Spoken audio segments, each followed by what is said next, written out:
faith to do the impossible part 2.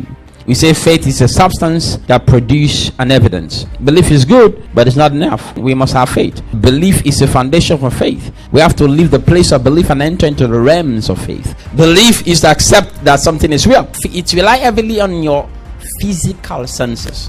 When Jesus appeared, he said, Thomas, come and touch me, feel me.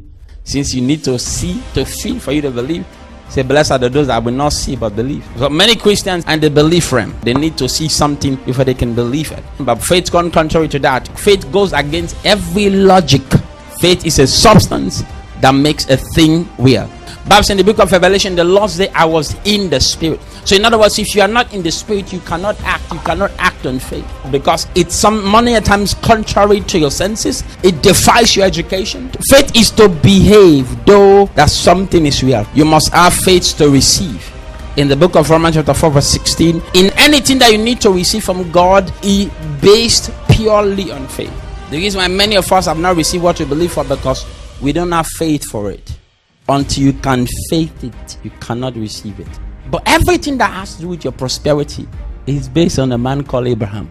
Of course, Abraham is a servant of Jesus, but God make it so that if you want to prosper, you need to believe like Abraham did. Abraham blessings are mine. I am blessing the money. I am blessing that. Abraham blessings are mine. It's a good song, but it's just a song. His blessings are yours only when you have faith. Promise of prosperity is based solely on faith, and your salvation is the foundation for it. But it didn't stop there. Everybody have it according to their what? Faith. Bible says it's already made available by grace, but door on which you enter that promise is called faith. Faith, sometimes when you speak in faith, sometimes what you are speaking does not have a physical structure. It has a spiritual DNA. Don't ever underestimate encounters. Anytime you come in contact with a man of God that carries something, try to tap. God project or plan to bless you, it doesn't based on the promises that you find in the Bible. It's based on covenant. Many of us, we're not seeing God move in our lives, some of us, because we quote the scripture. These are practical things. Faith is a practice. Practice doesn't make perfect. Practice make professionals. Look at every professional. For them to become professional, they have to practice. In fact, not only practice, the right way of practice.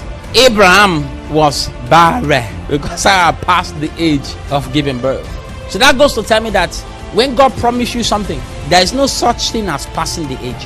Faith is not only believing, it is action, it's acting on what you believe. If God say you're going to be a billionaire, even if today you not look like it, you have only $1 in your account, notwithstanding, if God said it, just believe it. That settles it.